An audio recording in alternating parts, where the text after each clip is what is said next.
Hello, beautiful people. Hope everyone is doing amazingly well. Dominika here, and for those who don't know me, I am a healer, spiritual teacher, and a channeler, and I work closely with the Christ consciousness.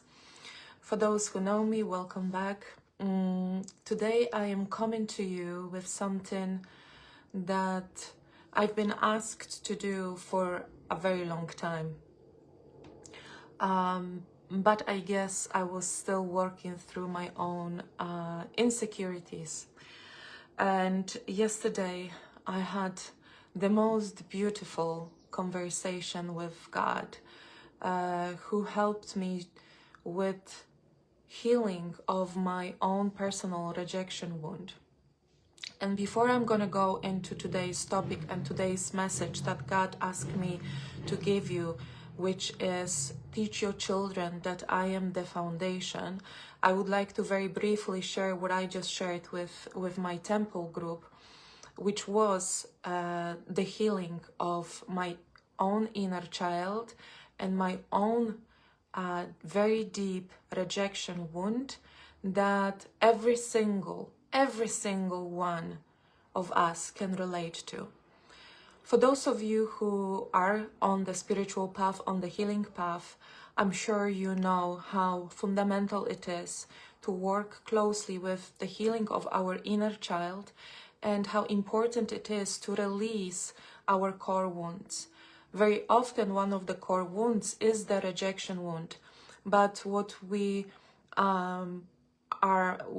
have learned to believe is that this wound comes from the experiences that we went through in our childhood. Meaning, for example, when our mom could not comfort us, for example, when we needed her the most, or for example, if the dad wasn't available emotionally, we can very easily, through the false beliefs of our little ego, develop a very deep rejection wound. But this wound, today I'm going to explain that this wound actually does not come from your childhood. What every single soul on this planet experienced was the separation from God, the separation from the source, the moment of experiencing the first illusion, which was the separation, that we left home. This illusion of separation then created a lie. And this lie was given to us by the split mind, meaning the ego, that now when we left source, God will either reject us or God actually rejected us, which is why we left the source, that we are now separate from it. The first illusion, the first lie, the separation, the second one, the rejection. And actually, the more you work with yourself, the more layers you release, the deeper you can reach into the depths of your heart. I'm sure you will find this very tender spot inside of you, which is still filled with so much pain. And in fact, the deeper you can reach, the more you will realize that this pain is so big that you are truly scared of looking at it. I experienced that in my own personal journey. And the fear around reliving that initial trauma is truly, truly extraordinary, is huge, even though it's an illusion. So what is then actually happening? This initial false idea of separation and rejection is being passed on to our black box, like on the plane, into our subconscious mind, as a false, painful belief that from now on we'll be creating events in our life. So when we are eventually in the human body, because it is so big, what we are experiencing in our childhood very often, very quickly, is this wound of separation, is this wound of rejection. And what happened, unfortunately, very naturally as a ripple effect, later we start to reject ourselves. and we are growing the distance between ourselves, our hearts, between us and God. Then we go to school and churches and we are being told that God is separate, that is somewhere up in heaven. And the affirmation for this separation and this rejection becomes even more firm. Now you can ask, okay, so I do know how to heal the rejection that I thought came from my parents, who actually, what they were doing when they gave us this experience of rejection, what was actually happening in truth was that we've been actually projecting out from our black box the false belief of the ego onto our parents, onto our reality, and the parents became symbols of what we are holding within our subconscious mind. And we experienced that as an event where mom didn't hug us, where dad maybe smacked us or was not available, as I said. So they were really, really just playing a role of something that was already playing within the subconscious mind. Now, you could ask, how do I heal then from this initial separation? Because with the wounds that we believe that come from our childhood, what we usually do is we go through the process of acceptance. That is very important, and the deep forgiveness and finding a lesson in each experience, absolutely vital, absolutely important, absolutely genuine process. But what do you do when you get to those deeper layers and you actually start realizing that what has happened was just an aftermath of what has happened just after I thought I left home? First of all, what we need to do is not to fight with it, but acknowledge what is the truth. And the truth is that we never left. When we are acknowledging the truth, we are denying the lie, the miscreation, the projection of the ego. But on that level, it still feels unprocessed, right? Because that revelation comes to us as a knowledge. The pain that we experience and the pain that is still in the heart feels very much real. Now, so how to heal it? And this was something that I recently was asking to be helped with. And God has its own ways of helping us to heal. So what I've learned to do very often is this. You know, I am channeling a lot of my spirit team. I work a lot with Jesus. But from time to time, I love to knock to the heaven's door, meaning I love to channel and have conversations directly with the source. And very often, just before I go to sleep, what I do, I knock to heaven's door and I often just say, God, send me 3 words of wisdom. And why do I say this? Because whenever I went to God, directly to God, to ask him some questions, him or she, her, the answer that I was receiving was given to me was dressed in so much simplicity, yet so much depth and profound wisdom that I always felt in awe. I said that God, only you can give us the truth that is so actually simple, but in this world everything seems so complicated. And I absolutely adore those moments with God, and I often go and tease him, give me 3 words, give me 5 words, surprise me, blow my mind. And he never fails. So what he did yesterday for me, when I asked for a few things, he responded to me in Italian, and I don't speak Italian. It happened to me in the past on one occasion that I channeled in Spanish when I don't speak Spanish.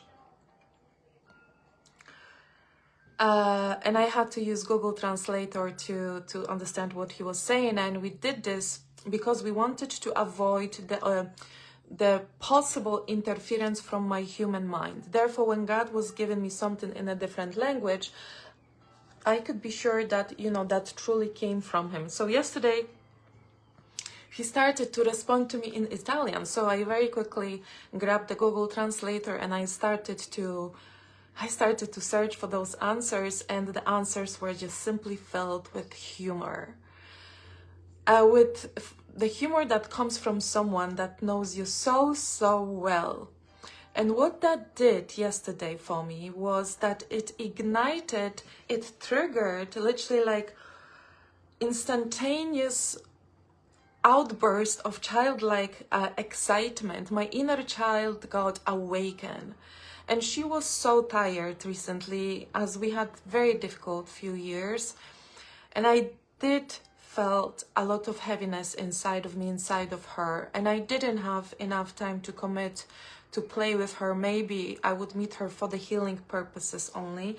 So yesterday she got so ignited with that playfulness that she kept asking for more and more and more, and she kept me awake for a while because my physical body, my adult, wanted to go to sleep, but she couldn't stop to play with God, and God kept playing with her.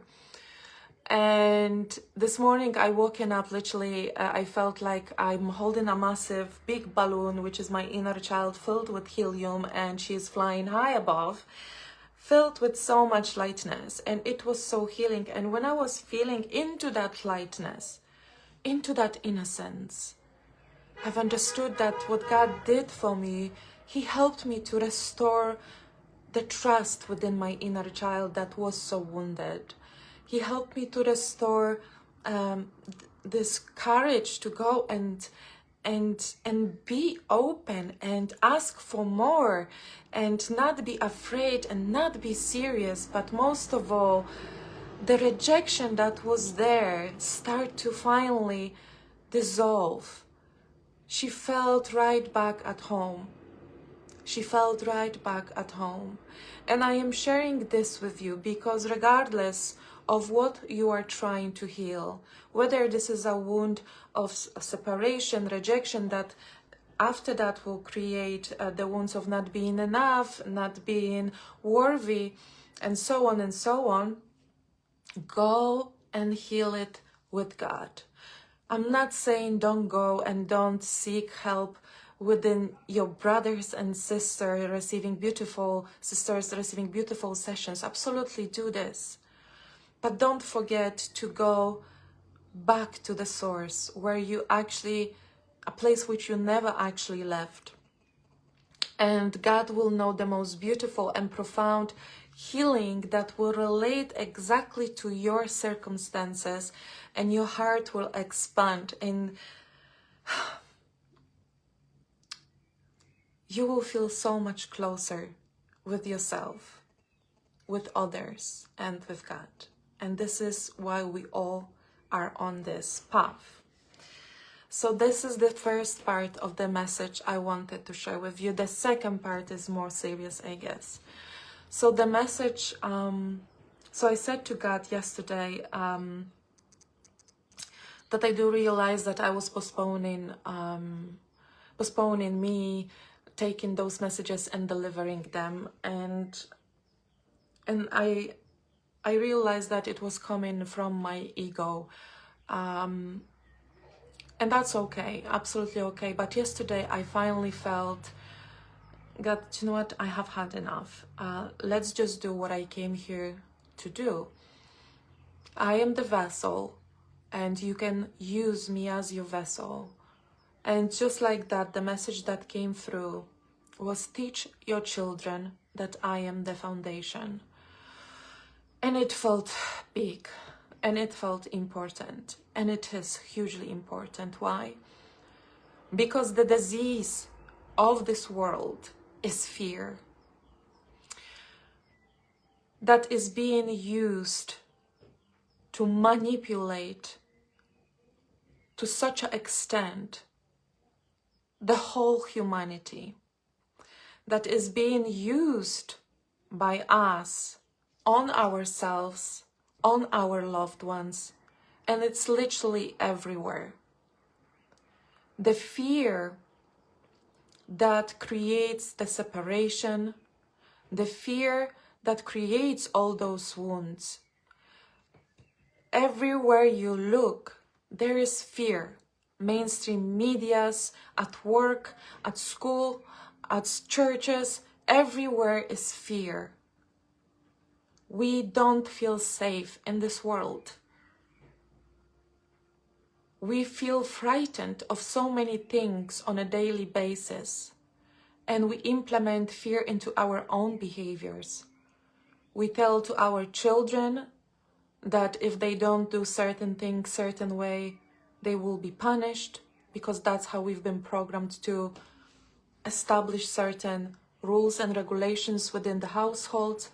Children at school are being told that if they're not good enough, if they not perform well enough, they will fail, they will not be promoted to the next class, they will not be successful people in life. At work, we are being told that if we don't do certain things within certain, for example, number of hours, we may lose the job. We go to churches and we are being told that God is the one that will punish us if we won't behave, if we remain the sinners. Not mentioning the politics and the governments that should make us feel stable and safe. This area is actually filled with even more fear. If we look around the world, it's really hard to notice reality that is created on truth, where the foundation of the creation of the reality would be based on the truth, and the truth is God, and the truth is unity, and the truth is that there is no fear, and the truth is that this reality is not the reality of God. The truth is that there is less and less and less God in our life. And the truth is that because of that, there is bigger separation, bigger distance, bigger disconnection within us from ourselves, from one another, from God, from the truth, from where we actually supposed to be as humanity. God does not know such thing as fear, manipulation, lie. And therefore this reality is not of God. This reality therefore is not truth, is an illusion. But what do we do about this? Do we carry on pretending that nothing is happening? Or shall we start seeking the truth? And shall we start seeking the connection and the truth within our individual lives and the collective lives? Shall we start asking the questions? Because when we ask, we will be given the answers. When God said, teach your children that I am the foundation, what he meant is teach them that regardless of what kind of illusionary reality is playing itself out in their lives, I am the foundation as the truth. That in fact there is nothing to be afraid of, because the fear may present itself through many different scenarios and situations in our individual lives and collective lives. But the problem here is that because of the lack of awareness, the lack of truth, we've learned to accept it immediately as the truth, and therefore we are making it our reality. Jesus is teaching that in order to dismantle it, in order to dissolve it, we don't need to fight with it, but we mustn't also agree with it that this is what is true. We must believe in the truth. And the truth is that if it's not from God, if it's not of God, it does not exist. And ask God on our behalf to lead us towards the truth, to step in and take care of it. Because without God, without returning to God, without rebuilding this relationship with the source, with all that is, without including him in this shift, in this change, in this collapse of the old world, we won't do it. We won't do it without having the truth as our foundation, without knowing what is the truth and what is not. We will keep approving the false illusions as the truth, and we will keep recreating the false upside down matrix. Teach your children to not fear. Teach your children that I am one with them. Teach your children that only love and compassion is real. Teach your children how they can create and co-create reality that has God in it. As parents, return to your roots. Return to yourselves.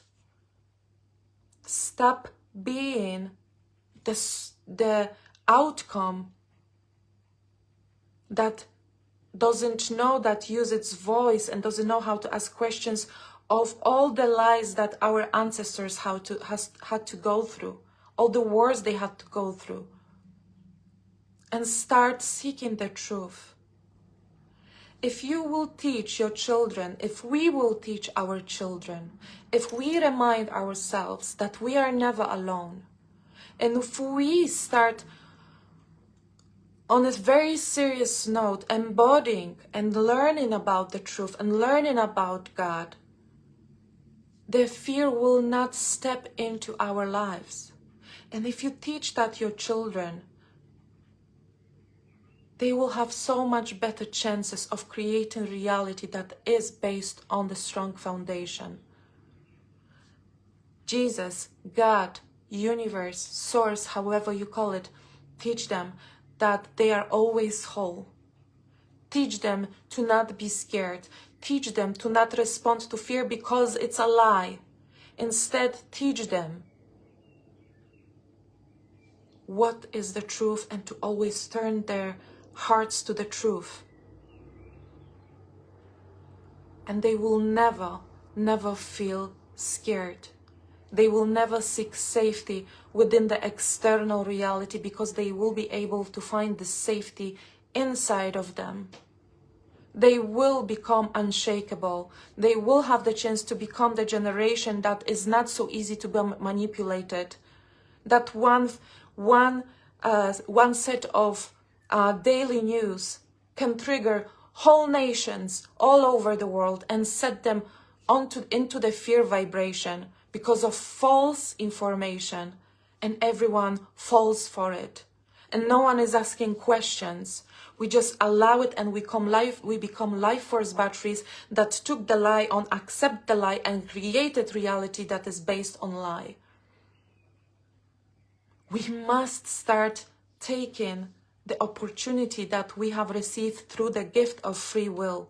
And many of us think that free will basically means we can do whatever we want. But the free will is actually invitation to choose.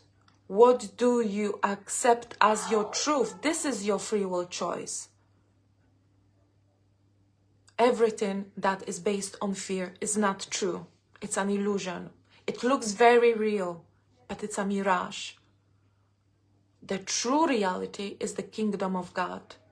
But we still have many steps to take in order to reach that, because there is still too much illusions that are being played out through our consciousness because we said yes to so many lies. So teach your children that I am the foundation, because with this foundation they will only be able to create reality that is filled with love, trust, faith, abundance, and health. That's the message that I received today. I hope it resonates. One last thing that I remember. The promise of God is that regardless of everything, regardless of how many of us will take the action, God said that all that is based on the fear, on those lies, institutions, organizations, any other formations within the public sectors, everything will meet the hand of God. That's the God's promise. God will not allow for anything that is based on lies and illusion to sustain itself. However hard they're gonna try, however hard we will also try to live the lives that are not based on truth, God will be stepping in and will be creating those tower moments where everything that is not based and built upon solid foundation of truth will have to end. Will have to end. Because God gave us the free will, and everyone and everything as a collective has the level of pain that we can take. But God has still the authority to step in and end certain things when they are going way too far. That was the God's promise that He shared with me today. I am sending you all a lot of love. Have a beautiful day and go and play with God.